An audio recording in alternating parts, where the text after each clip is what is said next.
নমস্কার বন্ধুরা, welcome to সায়নিস kitchen.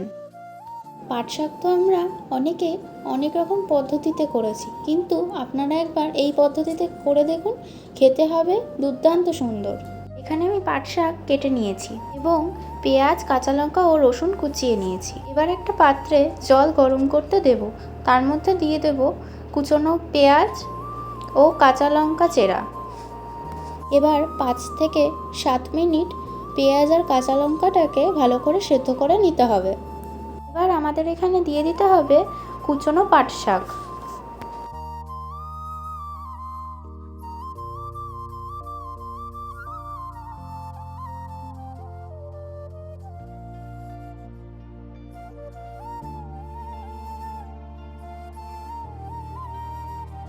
এবার এখানে দিয়ে দেব অল্প একটু লবণ। লবণটা ভালো করে মিশিয়ে নিয়ে আমরা এবার পাট শাকটাকে 4 থেকে 5 মিনিট আবার ভালো করে ফুটিয়ে নেব। এবার এখানে দিয়ে দেব হলুদ গুঁড়ো। আবারও 5 মিনিট ফুটিয়ে নিয়ে গ্যাসের ফ্লেম অফ করে দেবো। এবার একটা কড়াইতে দিয়ে দিচ্ছি সর্ষের তেল। তেলটা গরম হলে এর মধ্যে দিয়ে দেব চিংড়ি মাছ।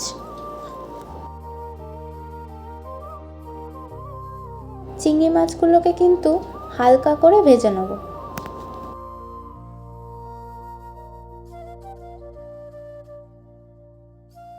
আমার চিংড়ি মাছ ভাজা হয়ে গেছে। এবার ওই তেলের মধ্যে আমি দিয়ে দেব কালো জিরে এবং শুকনো লঙ্কা। এবার দিয়ে দেব কুচনো পেঁয়াজ।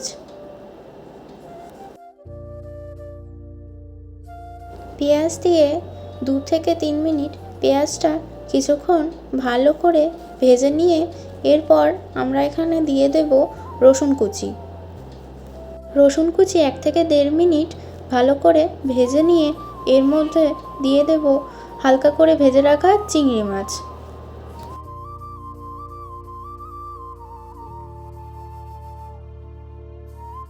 চিংড়ি মাছগুলোকে আবারও কিছুক্ষণ ভেজে নিতে হবে।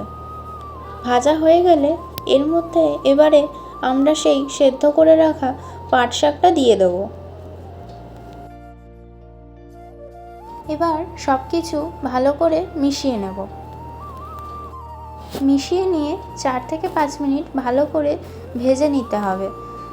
4 থেকে 5 মিনিট ভাজা হয়ে গেলেই তৈরি হয়ে গেল আমাদের চিংড়ি মাছ দিয়ে পাট শাক। রেসিপিটা যদি আপনাদের ভালো লাগে আমাকে কিন্তু লাইক কমেন্ট করে জানাবেন। আর এরকমই ভিডিও আরও দেখার জন্য আমাকে সাবস্ক্রাইব করে নেবেন। ধন্যবাদ।